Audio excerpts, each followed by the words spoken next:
running, but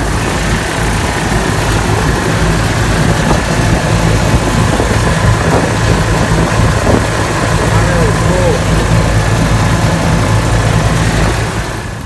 Well, there's supposed to be a bracket that holds these two lines apart,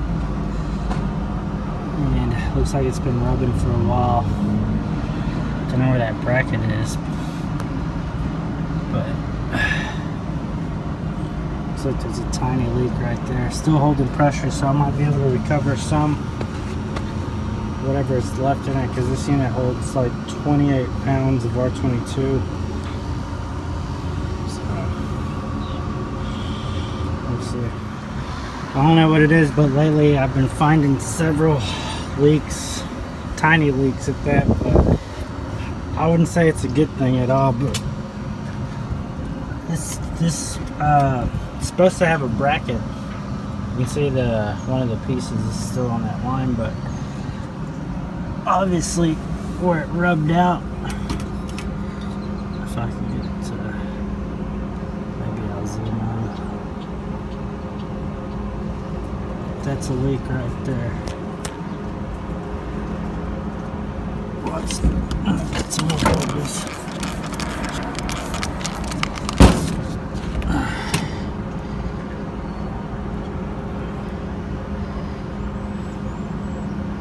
So I'm gonna repair that.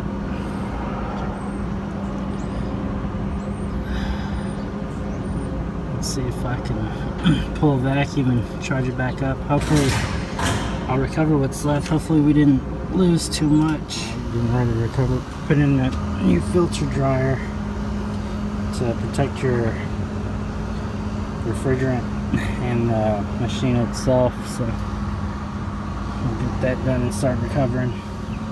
Alright, make sure your tank is in a vacuum, at least to, I would say, 200 microns. So I did that yesterday. So now you want to purge everything so you don't get any air in your tank. So what I do is I just lightly thread it on and then close it. And now I've purged my all my hoses, the machine, and this fitting to try to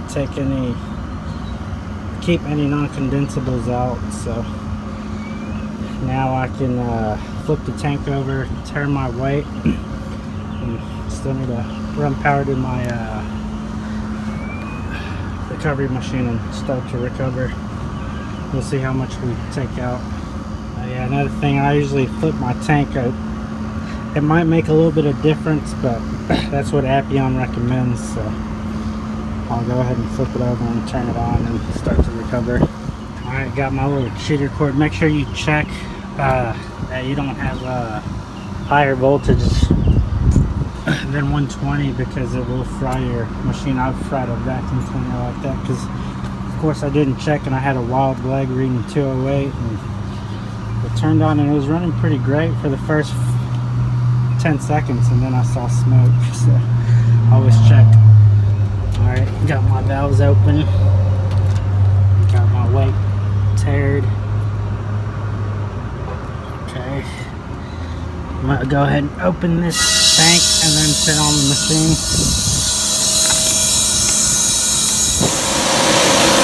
Make sure everything's open. All my connections are tight.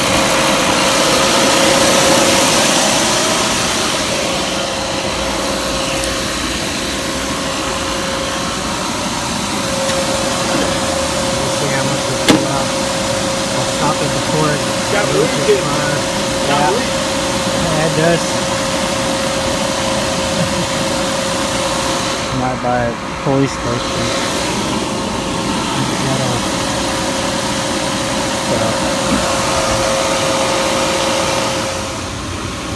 They said it's been like this for like 5 days now. They should have called us right away, and maybe we could have saved them more money by being able to recover more refrigerant. I don't think I'm going to get more than maybe 5-6 pounds out of it. It takes 28, so I guess it's every ounce is or something. So.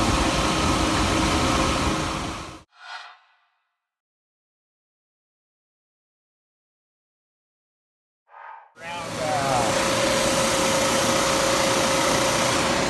1 psi.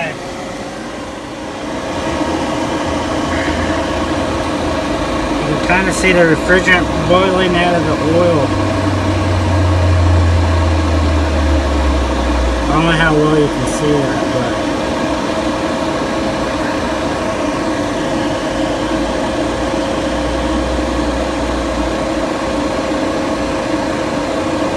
oil level looks pretty good. I was going to add some oil, but I'm going to go ahead and start shutting these valves down.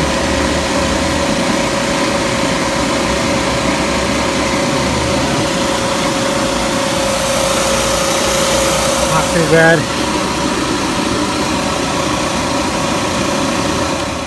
But I'm gonna go ahead and repair it. Flow some nitrogen, repair it, and pull the vacuum and charge it back up. Yeah, my van's a little bit of a mess, but anyways, I always keep 2 nitrogen bottles. Let's see what this one's at. It's got a little bit, so it should be alright. Alright, I'm gonna purge and I'm gonna do my best to repair that leak. I like this Western Enterprise regulator. It's got a couple settings: test, purge, braze, and off. So first you purge a little bit until you get air, or not air, nitrogen flowing throughout the system. Make sure you remove all your cores too. I'm gonna go ahead and put it back on braze, and then I'll repair the leak while flowing nitrogen, and then we'll pull a vacuum. That's how you can tell if you have nitrogen flowing. Anyways, I just built up a little turd on there, so I went over it a few times. Probably only needed to go over it once, but it'll be alright. Now I'll leak check it before I pull a vacuum.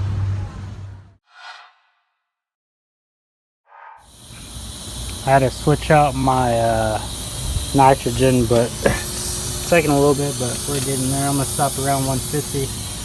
My pressure switch just energized my contactors. This is a part winding start, so it has 2 contactors, 6 wires. But anyways, whenever you use this set bubble, give it a few minutes and then come back and look at it, and you'll be able to tell if there's a tiny leak or not. So, I don't have my low side connected, just my high side. I have those capped. That's where I'm going to pull a vacuum from there, from here, and from here with my Tez 8. So we'll see how long it takes to pull down to 500.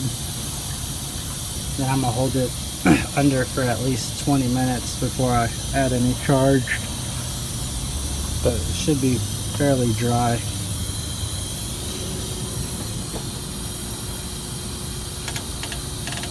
I'm able to pull this liquid line and that hot gas line apart a little bit, but I have to come up with a way to keep them from touching each other. So I'll see what I can do. Alright, I'll give it a little bit of time to stabilize. These Testo 550s have a cool little standing pressure test mode. So you hit mode and then hit it's kind of the R button. It's kind of play and a stop. And then it has a timer, your starting pressure and your ending pressure. So we'll give it 10 minutes and see how much we've dropped, if we've dropped any. Hopefully not, but we'll see. And start bubble all my connections and where I repaired the leak at, and anywhere else that I suspect would leak. It's been around 18 minutes and it's dropped 0.3 psi, so I'm gonna call that good. and start pulling a vacuum. Alright, when you're pulling a vacuum through your manifold, you want to make sure your hoses are tight, and you just want to pull from one side of the system.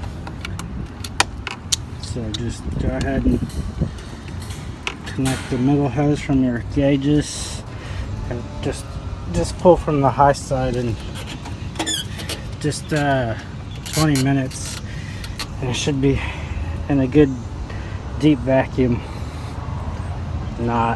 Don't use your manifolds. Use your core tools and some nice hoses and some core tools, and you'll be done in no time. So a little bit of nylog goes a long way. I think there's a little bit of pressure, but yeah, I'll show you how much I use. Right there, that was a little too much. But just on all your ports where you're pulling a vacuum, all your connections pretty much. So let me get this set up and put my micron gauge on there and start pulling a vacuum. Alright, I got all my hoses connected with the port tools, cores removed. Got fresh oil, and I have a few extra canisters of oil. So we'll go ahead and start it up, and then I'll connect the app to the blue back, the Measure Quick app. So I'm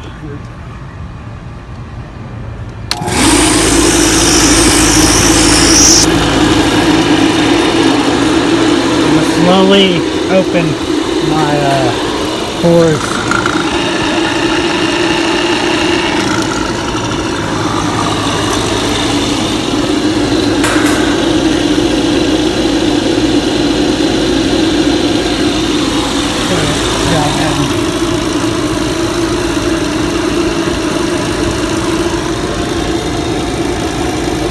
Let me go ahead and connect it to the app, and we'll see how long it takes.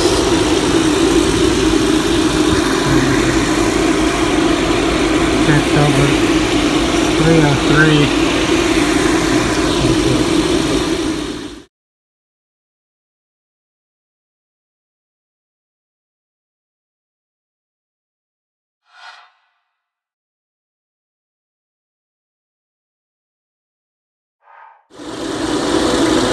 It's been what, not even 4 minutes, and we're down to near 1,000 microns on this 20-ton. 3 half-inch hoses and 1 3/8-inch hose.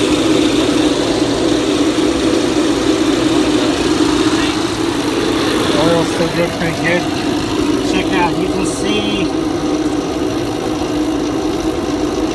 looks like the refrigerant's still gassing out in the oil. Kind of cool to see.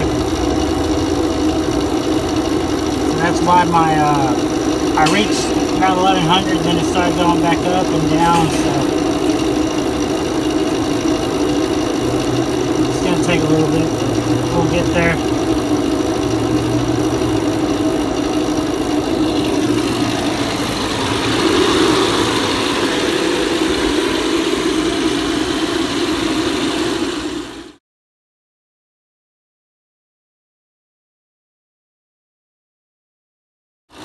Getting a little cloudy. I'm gonna go ahead and change out the oil and let it cool down for a few more. It's been about 30 minutes, so we're getting there. 660. So just shake it a little bit. It was still outgassing a little bit. Refrigerant from the oil, so just keep at it and it should be done here short. So got to isolate the system. It's not 1 hour is not bad for this size of a system, 20 tons, and the line set's not too long. So now I'm gonna do a decay test, and then I guess put the 4.5 pounds back in, and then another about 23.5 pounds We should be good.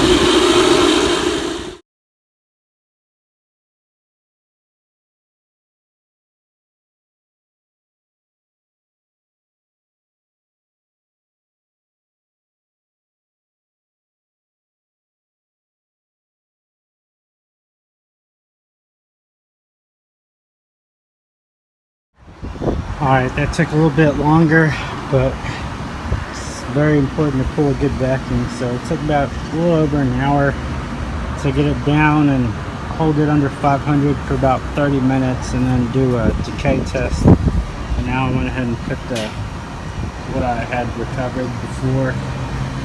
Now just to charge it back up and I'll be done with it. And I always use new cores every time I take out the old cores, because you can see that they look a little gummy, a little dirty. So new cores and new caps and we'll be good to go. See if I can demonstrate this with one hand. Put a little bit of nylon on my core.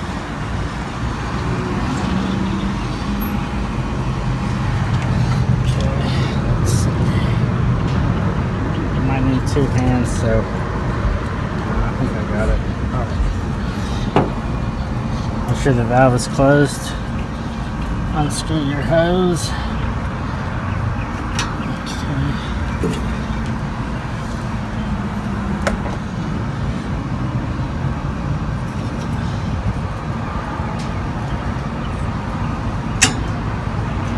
Go ahead and tighten it up. I already put 4 pounds in here, so there's a little bit of pressure, but not much. See if I can one-hand it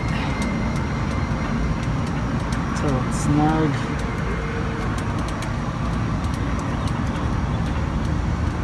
Okay, real snug. Don't over tighten it. You can take this back off and then check it to make sure that you're not leaking. And then just take off your tool when you're done, and make sure you put a new cap on there.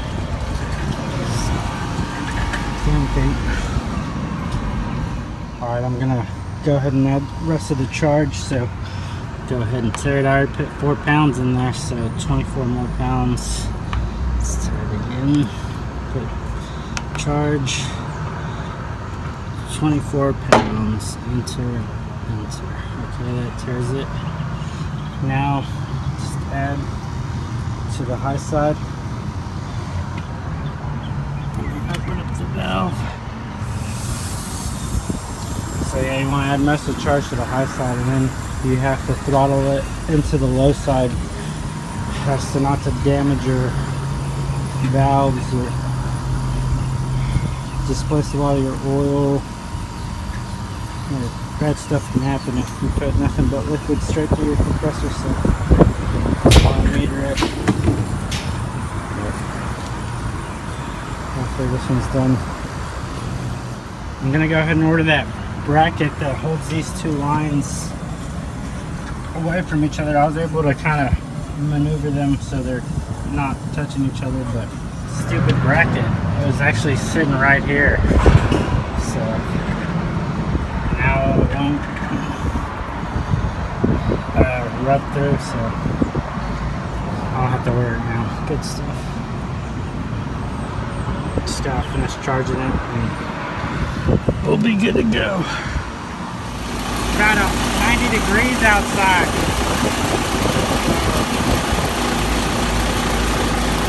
Starting to come down a little bit, so almost there. Phone's about to die.